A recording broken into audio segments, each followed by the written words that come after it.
So hello what's up, कैसे हैं आप सब। स्वागत है आप सबका टू दिस रिवीजन सेशन, जहां हम रिवाइज करेंगे एकदम प्यारा वाला टॉपिक। किसका नाम है क्या? SQC1 और SA220। जो बात करते हैं सर किसकी? Quality control for an audit of financial statement. सबसे पहले तो मुझे ये बता दो SQC1 और उसमें फर्क क्या है। What is the difference between SQC1 and SA220 और हम क्वालिटी की बात करते क्यों हैं? सर बड़ा सिंपल है। यही क्वेश्चन आईसीआई ने पूछा था आरटीपी में 24 में। यह कहता है कि कहीं ना कहीं जो आपका ऑडिट है उस पे यूजर्स को कॉन्फिडेंस चाहिए। जो आपका ऑडिट है उस पे यूजर्स को कॉन्फिडेंस चाहिए। So audit quality is necessary to maintain the confidence in the independent assurance report given by the auditor. ठीक है, अब उस कॉन्फिडेंस को बरकरार रखने की रिस्पॉन्सिबिलिटी किस पे? हमारे पे है। So it is our responsibility to maintain high audit quality. अब क्वालिटी मेंटेन करनी है तो हमें अपना काम किससे करना पड़ेगा? स्टैंडर्ड्स के हिसाब से करना पड़ेगा। तो क्वालिटी के लिए दो स्टैंडर्ड्स आते हैं, SQC1 और SA220। SQC1 किसकी बात करता है? ये बात करता है quality control for the firms. SA220 किसकी बात करता है? ये फर्म की बात नहीं करता, ये बड़ा सेल्फिश है, ये बड़ा ही सेल्फिश है। ये फोकस करता है ऑडिट ऑफ फाइनेंशियल स्टेटमेंट्स पे, यानी it applies to the entire firm and it applies to particular audit engagement. अब सारे बच्चे मुझे बताओ, SA220 का जन्म कहां से हुआ? SQC से जन्म हुआ, यानी based on the quality control system in the firm. उसी के बेसिस पे हम क्या करते हैं? अपने क्वालिटी कंट्रोल पॉलिसीज निकालते हैं for the audit engagement. Based on the quality control system of the firm, उसी के बेसिस पे हमने क्या निकाली? Quality control policies for the engagement. इसकी अंग्रेजी वाली लाइन क्या थी सर? इसकी अंग्रेजी वाली लाइन थी SA220 is premised on the basis of SQC1। ये कहता है SA220 is premised on the basis that the firm is subject to SQC1। Last बार एक बार वापस रिवाइज करते हैं सर। क्या हम क्वालिटी की बात क्यों करते हैं? क्योंकि लोगों को कॉन्फिडेंस चाहिए। उनके कॉन्फिडेंस को बरकरार रखने के लिए हमारी पे और क्या आई? रिस्पॉन्सिबिलिटी आई to do the audit with proper quality. ठीक है सर, अब क्वालिटी चाहिए तो क्या लेके आए? स्टैंडर्ड्स। एक या दो? सर क्वालिटी चाहिए तो दो दो स्टैंडर्ड्स। एक स्टैंडर्ड फर्म के लिए, एक स्टैंडर्ड ऑडिट एंगेजमेंट के लिए। फर्म वाला स्टैंडर्ड था, उसका नाम क्या था? SQC1। ऑडिट एंगेजमेंट वाले के लिए ऑब्वियस सी बात है, उसका नाम है SA220।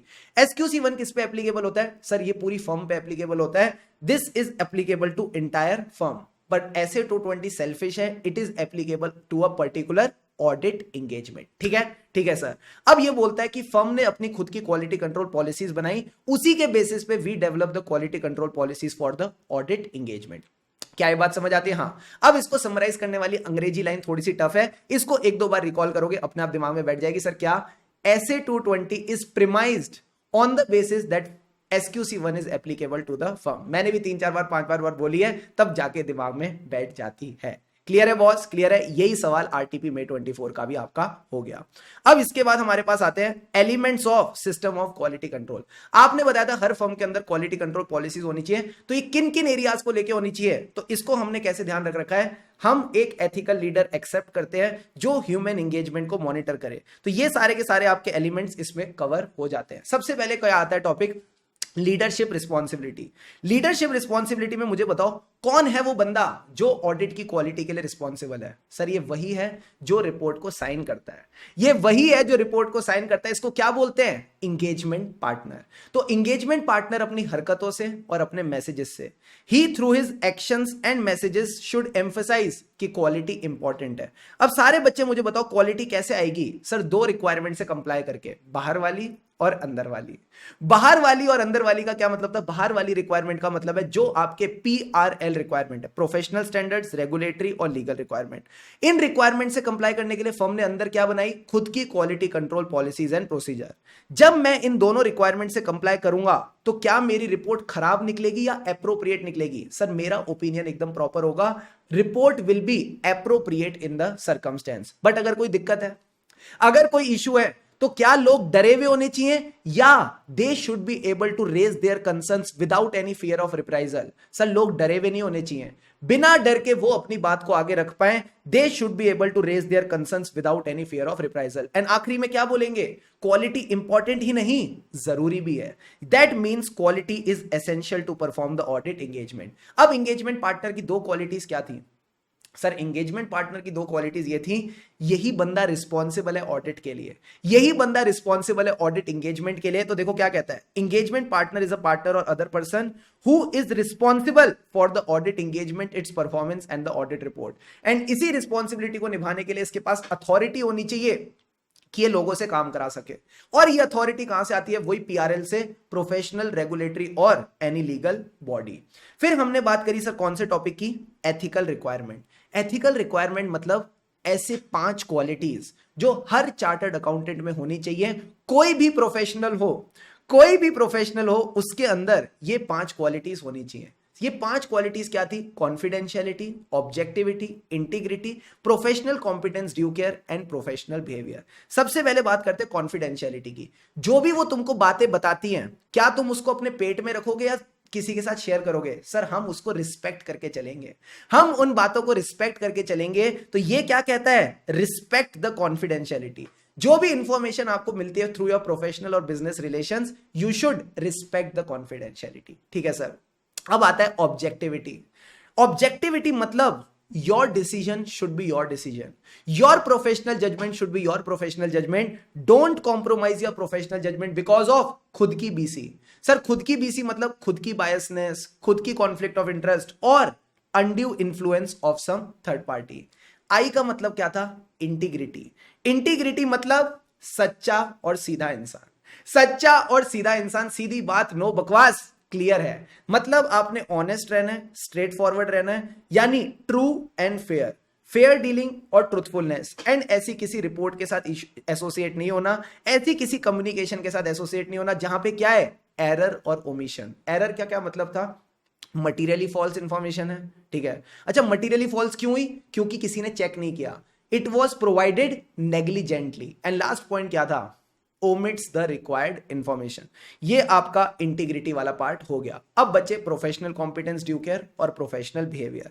जब भी शुभम सर बोलते हैं प्रोफेशनल कॉम्पिटेंस, क्या सिर्फ सीखना काफी है या उसको मेंटेन करना भी जरूरी है? सर हमें अपडेटेड रहना जरूरी है। सो अटेन भी करेंगे, मेंटेन भी करेंगे, अटेन भी करेंगे, मेंटेन भी करेंगे। जो भी नॉलेज है, और नॉलेज से काम नहीं चलता, आज की दुनिया में स्किल्स भी जरूरी है। So attain and maintain knowledge and skills. Due care का मतलब है डिलीजेंटली अपना काम करेंगे, सोच समझ के, as per the standards and technical and professional standards. And last में हमारे पास क्या बचा था, प्रोफेशनल बिहेवियर।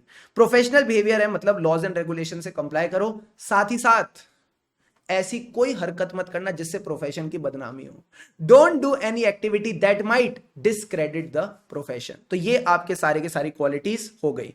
अब इसमें सर हमारे पास क्या चांसेस है, चांसेस है या तो डायरेक्ट क्वेश्चन आ जाए या फिर आईसीआई कोई केस स्टडी बेस्ड क्वेश्चन देगा जहां पे आपको पहचानना है कौन सी क्वालिटी है जिसकी बैंड बची है। अब सवाल आता है, जो इंडिपेंडेंस है वो सिर्फ मन में होनी चाहिए या दिखनी भी चाहिए? सर दोनों। आपका स्टेट ऑफ माइंड ऐसा होना चाहिए कि आप ऑब्जेक्टिवली अपना काम कर पाओ विद आईओ प्रोफेशनल स्केप्टिसिज्म। तो ये कहता है आपका स्टेट ऑफ माइंड प्रॉपर होना चाहिए, that you are able to do your work objectively with integrity, with basically state of mind should be that you should be able to act with independence with IO professional skepticism. IO means integrity, objectivity and professional skepticism.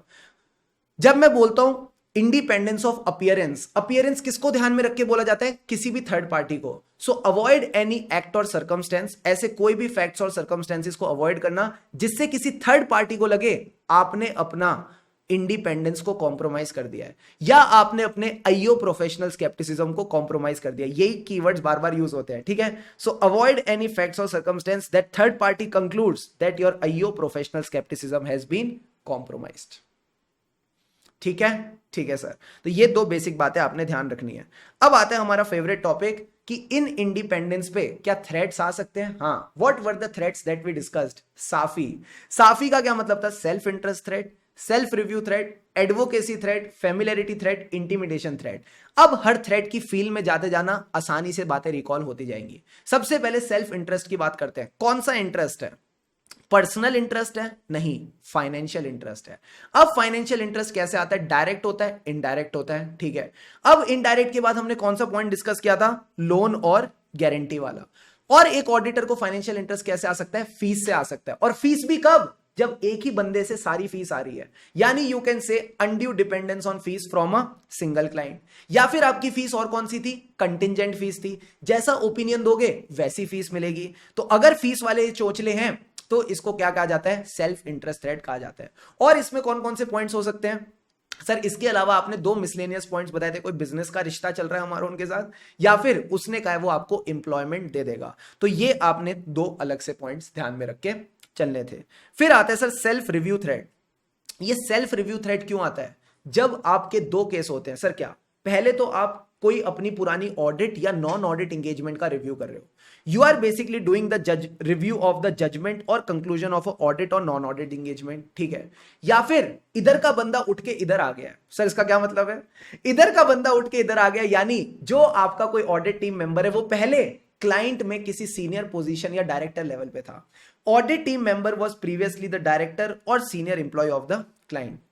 अब ये non audit services क्या होती है, वही जो आप companies act में section 144 में पढ़ते हो, जो आपकी होती है ना accounting and bookkeeping services, internal audit services, actuarial services, investment advisory, investment banking, ये सब सर्विसेज जनरली एक ऑडिटर को अलाउड नहीं होता to the company, to the holding and to the subsidiary, ठीक है। ठीक है सर, अब इसके एग्जाम्पल भी एकदम सेम है, जो सेकंड पॉइंट लिखा था उसी को नीचे कॉपी कर लो एग्जाम्पल में।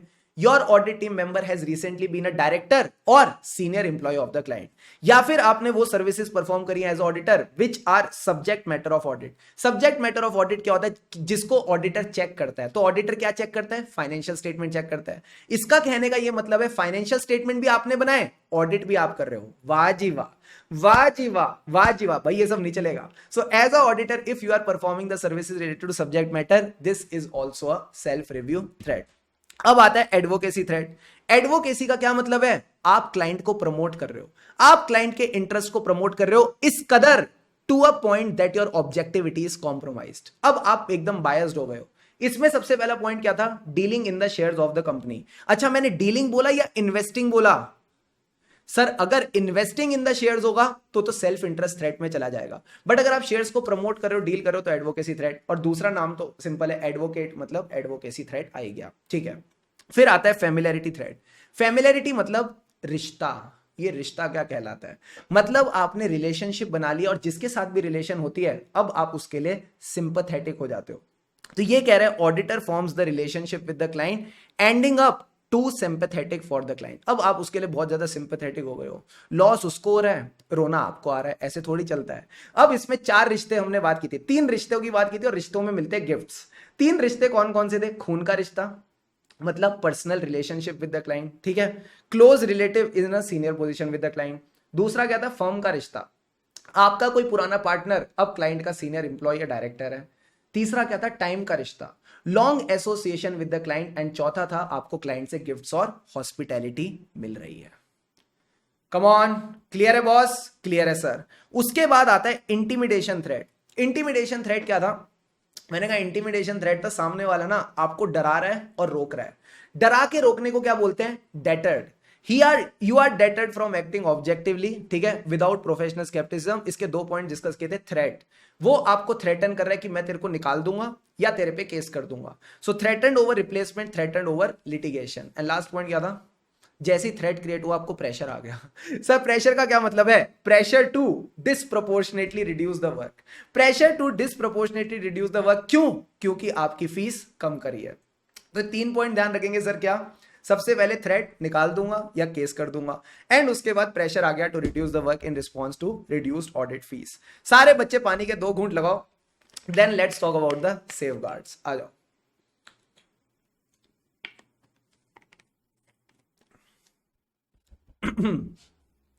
अब सेफगार्ड में क्या था, क्या इन्होंने एक्चुअल सेफगार्ड बताए थे या गाइड किया था, सर सिर्फ गाइड किया था, कोई सेफगार्ड इन्होंने बताया नहीं, ऊपर ऊपर से बातें की थी इन्होंने। तो ये जो ऊपर ऊपर से बात थी इसमें इन्होंने बस बोला था तुम इंडिपेंडेंट रहो बेटा जी, तुम इंडिपेंडेंट रहो, be and appear to be independent, ठीक है सर। इंडिपेंडेंट रहने के लिए क्या चाहिए, चाबी चाहिए। चाबी का क्या मतलब था, की फंडामेंटल प्रिंसिपल्स अयो प्रोफेशनल स्केप्टिज्म। तो जो मैंने बात आपको इंडिपेंडेंस में ऊपर सिखाई थी ना, इंडिपेंडेंस ऑफ माइंड और अपीयरेंस, वही आईओपीएस आपने यहां पे यूज करना है। तो सबसे पहले be and appear to be independent. अगर इंडिपेंडेंट रहना तो क्या चाहिए, चाबी चाहिए, की फंडामेंटल प्रिंसिपल्स आईओपीएस। अब इसके बाद आप अपने फ्लो में आ जाओ। सर फ्लो क्या था, कोई भी काम एक्सेप्ट करने से पहले देखो कोई थ्रेट तो नहीं है। अगर थ्रेट है तो काम एक्सेप्ट मत करो या फिर उसके लिए सेफ गार्ड लगाओ। बट सर अगर हम सेफ गार्ड नहीं लगा पा रहे तो एक्सेप्ट मत करो, then in that case don't accept the work. ठीक है, तो ये 5 पॉइंटर आपने बस बात ध्यान रखनी है सर। क्या? Be and appear to be independent. इसके लिए जो चाहिए चाबी उसको बोलते हैं आईओपीएस। ठीक है, की fundamental principles, integrity, objectivity, professional, scepticism. फिर ये कहता है फ्लो में आ जाना, कोई भी काम एक्सेप्ट करने से पहले देखो कोई थ्रेट तो नहीं है। अगर थ्रेट है तो काम एक्सेप्ट मत करो या फिर सेफ गार्ड लगाओ। बट अगर सेफ गार्ड भी नहीं लगा पा रहे then in that case don't accept the work. ये बात आपको हमने सिखाई। ठीक है बॉस? ठीक है सर। इसके बाद हमने एक टॉपिक डिस्कस किया, इंडिपेंडेंस। इंडिपेंडेंस को लेकर आपने क्या सीखा था सर? इतना सीखा था कि एक इंगेजमेंट टीम मेंबर को अपने आप नहीं पता चलेगा इंडिपेंडेंट रहना है, फर्म को बताना पड़ेगा, फर्म को कम्युनिकेट करनी पड़ेगी इंडिपेंडेंस रिक्वायरमेंट। ठीक है, अब फ्लो में चलना। कुछ सर्कमस्टेंसेस और रिलेशनशिप से जो थ्रेट्स क्रिएट करते हैं। फिर उसके बाद एक और चीज कौन सी क्रिएट करती थी थ्रेट? सर वो होता है ना, वो फेशियल से पहले लगाते हैं। क्या लगाते हैं फेशियल से पहले? क्रीम। नहीं सर, क्रीम के अलावा भी कुछ होता है जिसको बी से बोलते हैं, ब्लीच। ब्लीच नहीं सर, वो वैसे ही कुछ था, ब्रीच था। हाँ ब्रीच। तो हम बात कर रहे थे ब्रीच की, राइट? तो ये कहता है सर्कमस्टेंसेस और relationships which create threats, breach of independence which create threats. मैंने कहा थ्रेट्स है तो क्या हुआ? सेफ गार्ड लगाओ, कोई एक्शन लो। एक्शन 2, पहले तो एलिमिनेट करो थ्रेट को, अगर एलिमिनेट नहीं होता तो रिड्यूस करो, और अगर रिड्यूस भी नहीं हो रहा तो विड्रॉ करके चला जाओ। नलायक ब्लीच ब्लीच लिख रहे हैं। ठीक है, तो आपने ध्यान रखना इंडिपेंडेंस की रिक्वायरमेंट बताएंगे। फिर थ्रेट्स वाले 2 पॉइंट। थ्रेट्स वाले 2 पॉइंट कहते हैं circumstances create threats, breach creates threat. Threat के हटाने के लिए हमने एक्शन लिया। एक्शन से क्या किया? Eliminate the threat, reduce the threat, और दूसरा ऑप्शन क्या है? चुपचाप विड्रॉ करके निकल जाओ। अब इसमें आपने बस 2 छोटी छोटी बातें ध्यान रखनी है सर। क्या? Engagement partner shall provide the firm, कि क्या क्या इंफॉर्मेशन है अबाउट द क्लाइंट या पर्सोनल ऑफ द फर्म, और अगर कोई सर्कमस्टेंस और रिलेशनशिप थ्रेट क्रिएट करते हैं तो वो फर्म को बताएगा। इसी तरह अगर कोई ब्रीच ऑफ इंडिपेंडेंस हो जाती है, ब्रीच का क्या मतलब है? आपने कोई फर्म की पॉलिसी के साथ कॉन्ट्रावेंशन कर दिया, तो उसके बारे में भी आप फर्म को प्रॉम्प्टली बताओगे। ये 2 बेसिक बातें बस आप रीड करके चलोगे। ठीक है, इंश्योर करना है फर्म की सारी इंडिपेंडेंस रिक्वायरमेंट से कंप्लाई हो। अच्छा एक बात बताओ, जो हमको रिटर्न कंफर्मेशन देनी है इंडिपेंडेंस को लेके, क्या मुझे रोज रोज देनी है कि मैं इंडिपेंडेंट हूं, मैं आज आ गया, मैं आज भी इंडिपेंडेंट हूं, या मुझे मंथली बेसिस पे देनी है? नहीं सर, ना तो रोज रोज देनी है ना मंथली बेसिस पे, एनुअल बेसिस पे कंफर्म करना है कि आप इंडिपेंडेंट हो। ऐसे ही सारे बिग फोर्स में भी होता है। Only thing that you need to ensure is annual confirmation by every firm member that you have complied with the independence requirement. इस पे आपके पास एमसीक्यू आ सकता है। ठीक है? ठीक है सर। फिर आ जाते हैं हमारे मस्ती वाले topics, accept and continue the client relationship और एंगेजमेंट। कैसे आप डिसाइड करोगे एक्सेप्ट करना है या कंटिन्यू करना है विद द क्लाइंट रिलेशनशिप और एंगेजमेंट? सारे बच्चे बताओ, सबसे पहले क्या देखेंगे?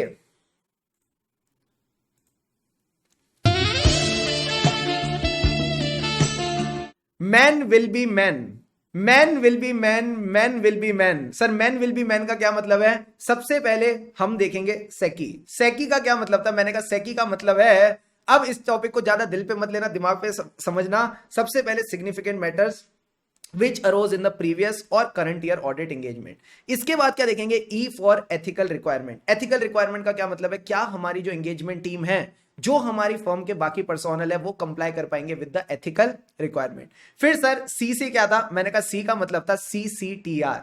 सीसीटीआर का क्या मतलब था? Competence, capabilities, time and resources. क्योंकि सिर्फ एथिक्स से काम तो नहीं चलता, आपको काम आना भी तो चाहिए एज ऑडिटर। हाँ, तो ये कहता है आपने यहां पे कॉम्पिटेंस, कैपेबिलिटी, टाइम और रिसोर्सेज भी देखने हैं। एंड लास्ट में आपका क्लाइंट भी एकदम अच्छा सज्जन व्यक्ति होना चाहिए, यानी इंटीग्रिटी ऑफ द क्लाइंट, उसके बदमाश ओनर्स, मैनेजमेंट और टीसीडब्ल्यू जी। अब सवाल आता है इंटीग्रिटी कैसे देखेंगे सर?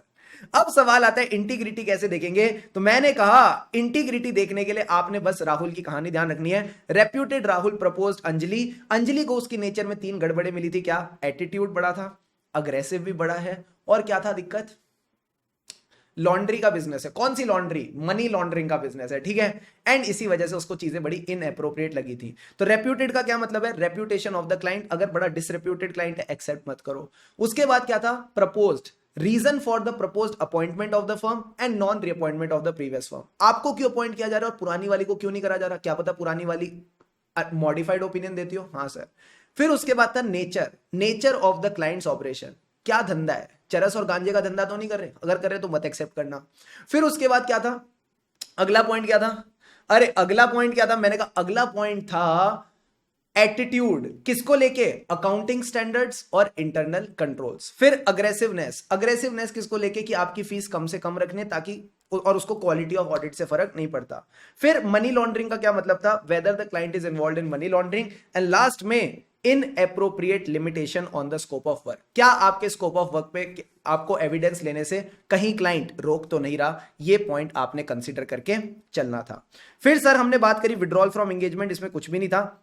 जब भी विड्रॉ करेंगे तो हमको आरओसी को बताना होता है, हमने कंपनीज एक्ट में सीखा था, प्लस हमको कंपनी को भी बताना होता है। तो ये कह रहा है कि आपको बताना है विड्रॉल के बारे में to the people who appointed you plus to the regulatory authorities. And last में क्या कहता है, जो भी पॉसिबिलिटी ऑफ विड्रॉइंग आप डिसाइड करो, क्या सिर्फ आप ऑडिट एंगेजमेंट छोड़ोगे या पूरे क्लाइंट को छोड़ोगे, यानी क्लाइंट का कोई और चीज भी आप कवर करके नहीं चलोगे। फिर हमने बात करी ह्यूमन रिसोर्स। ये ह्यूमन रिसोर्स का क्या केस था, ये ह्यूमन रिसोर्स कैसा होना चाहिए हमारा, बताना जरा, how should be the human resource in our case, evidence की तरह सफिशिएंट एंड एप्रोप्रिएट। बट यहां पे हम सफिशिएंट के बाद एप्रोप्रिएट नहीं लिखते, एप्रोप्रिएट का मतलब होता है कॉम्पिटेंट, केपेबल और सलमान भाई, competent, capable and commitment, commitment to ethical principle. उसके बाद एकदम स्टाफिंग वाले फ्लो में चलेंगे। सर स्टाफिंग वाला फ्लो क्या होता है, पहले बंदे की रिक्रूटमेंट करेंगे, फिर इवेल्युएट करेंगे इसको काम आता है कि नहीं आता। इवेल्युएट करेंगे मतलब क्या ये कॉम्पिटेंट है, क्या ये केपेबल है। अगर कॉम्पिटेंट केपेबल है तो इसको दो चीजें दे दो, मैंने कहा क्या, कंपेंसेशन दे दो और प्रमोशन कर दो, एंड इसके बाद इसका करियर डेवलप हो जाएगा, हो जाएगा, हो जाएगा सर। फिर हमने बात करी इंगेजमेंट परफॉर्मेंस की, ये तो फोटो से ही होगा भाई, ये तो बिना फोटो के हम कर ही नहीं सकते। आईसीआई खिचड़ी बनाए, आईसीआई आओ मेरे साथ, पानी के 2 घूंट लगाओ और चैट बॉक्स में लिखो रेडी, बस 5-10 मिनट और, उससे ज्यादा नहीं।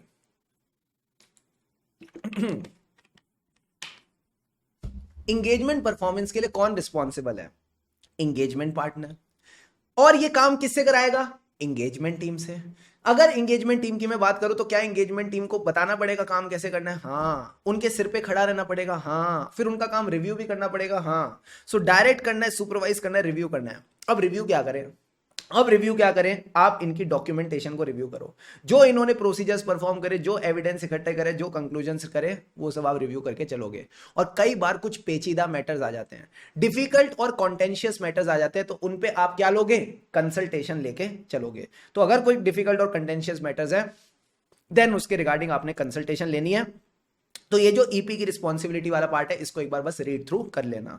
अब सवाल आता है EQCR, ये EQCR का कॉन्सेप्ट क्यों आया था, तो मैंने कहा बड़ी सिंपल बात है, इंगेजमेंट पार्टनर बेचारा घबराया हुआ है, ओहो, इंगेजमेंट पार्टनर एकदम घबराया हुआ है, उसको लग रहा है यार कल को मैंने गलत ओपिनियन दे दिया तो मेरी तो शहर में काफी बदनामी होगी, काफी बदनामी होगी। देखो ऐसा किसी ने कहा है, नाम बताने में बहुत टाइम, बहुत समय जाता है, बट नाम खराब होने में बिल्कुल कम समय नहीं लगता। तो एंगेजमेंट पार्टनर भी बेचारा घबराया हुआ है, तो ये कहता है कि मुझे अपना जो ऑडिट ओपिनियन है ना पहले किसी के साथ डिस्कस करना है, फर्म के किसी सीनियर बंदे के साथ डिस्कस करना है जो कि चार्टर्ड अकाउंटेंट रहेगा। तो इसको हम क्या बोलते हैं, एंगेजमेंट क्वालिटी कंट्रोल रिव्यूअर। अब सर ये सबसे पहले क्या चेक करवाएगा इससे, सिग्निफिकेंट जजमेंट। ये वही है जहां पे मैनेजमेंट की भी इनहेरेंट लिमिटेशन रहती थी, तो जो सिग्निफिकेंट जजमेंट्स है वो सब चेक करवा लेगा इससे, ठीक है सर। अच्छा चेक करवाने से क्या इसकी रिस्पॉन्सिबिलिटी कम हो जाती है, मैंने कहा द आंसर इज नो, इसकी रिस्पॉन्सिबिलिटी तो कम नहीं होती। कौन सी एंटिटीज है जिसमें ज्यादा परेशान रहेगा, लिस्टेड एंटिटीज, जहां पब्लिक का पैसा लगा हुआ है, कुछ भी ऊपर नीचे हुआ तो सारी पब्लिक के शेयर्स ऊपर नीचे हो जाएंगे। तो ये कहता है it is a compulsory thing for listed entities, बाकी एंटिटीज अपने क्राइटेरिया के बेसिस पे करवा सकती हैं चेक वगैरह, समझ गए सर।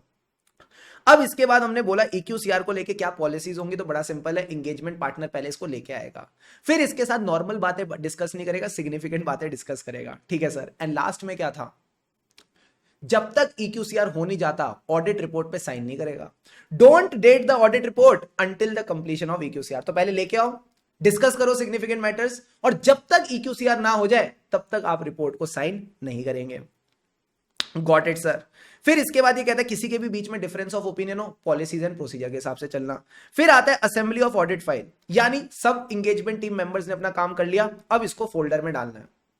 कितना टाइम चाहिए फोल्डर में डालने के लिए? 60 दिन। ये कहता है 60 डेज चाहिए from the date of audit report, हम रेडी कर लेंगे। अच्छा, इसके रिगार्डिंग पॉलिसीज क्या होनी चाहिए? कौन सी जगह रखना है? कौन सी जगह का क्या मतलब था? Confidentiality, safe custody, integrity. एक बार और, कॉन्फिडेंशियलिटी, सेफ कस्टडी, इंटीग्रिटी। और ऐसी जगह मत रख देना कि एक्सेस ही ना कर पाओ, यही ना पता चले रखा कहां था, तो एक्सेस भी कर पाओ और वहां से इंफॉर्मेशन को रिट्रीव भी कर पाओ। तो पांचों चीजें होनी चाहिए, confidentiality, safe custody, integrity, plus उसको हम एक्सेस कर पाए और वहां से इंफॉर्मेशन को रिट्रीव भी कर पाए। क्लियर है बॉस? क्लियर है सर। फिर उसके बाद ये पूछता है कि इसको रिटेन कब तक करना है, कब तक हम इस फाइल को रद्दी में नहीं बेच सकते। तो ये कहता है पहले था 60 दिन, अब है 60 साल। 60 साल नहीं, 7 साल। त से त से त से त से त से तरबूज, ठीक है? तो 7 साल तक रिटेन करना है, 7 ईयर्स तक आपने इसका साथ देना है, यानी 7 years from the date of audit report तक रिटेन करेंगे, या फिर group audit report if it is issued later. अब सर एक बात बताओ, जो इंगेजमेंट डॉक्यूमेंटेशन है वो किसकी प्रॉपर्टी है?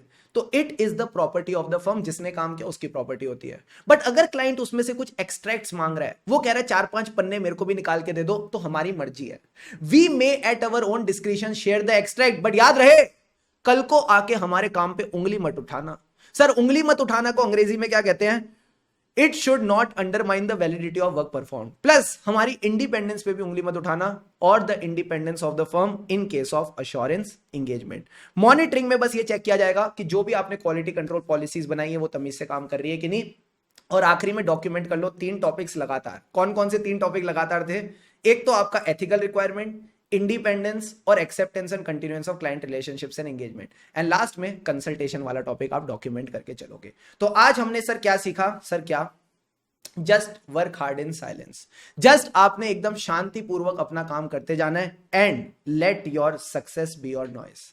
जिस दिन आप अपना इंटरमीडिएट का एग्जाम क्लियर करोगे ना, हाँ, बस उस दिन अपनी जो मार्कशीट होगी, जो आपकी नीली पर्पल मार्कशीट होगी, उसको बस एक बार लिंक्डइन पे डाल देना, मजा आ जाएगा। उस दिन लोगों को पता चल जाएगा यार, यस दिस स्टूडेंट, ये जो लड़का था, ये जो लड़की थी, रोज मेहनत करती थी, रोज मेहनत करता था, एंड ये जो आप अभी अपने साथ एक डिसिप्लिन मेंटेन करके चल रहे हो ना, यही आपको इंटर स्टार बना देगा। ठीक है?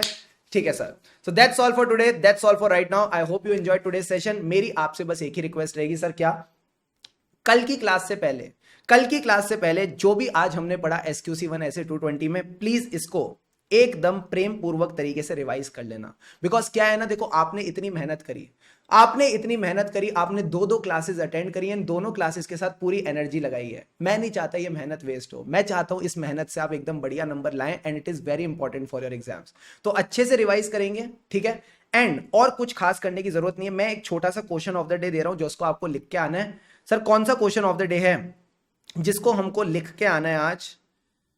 Just give me a second, I'll just let you know. Question number 4. Question number 4 of your question bank is the question of the day, जिसमें अगर आप ध्यान से देखोगे तो सेकी वाले पॉइंट्स ही लिखने हैं। So that's all today. That's all for right now. यूं ही खुशी खुशी मन लगाकर पढ़ते रहे, खुशी से पढ़ेंगे तभी आगे बढ़ेंगे। Have an awesome day ahead. हमें राही ऑडिट के, फिर मिलेंगे चलते चलते। लगे रहो मित्रों, लगे रहो।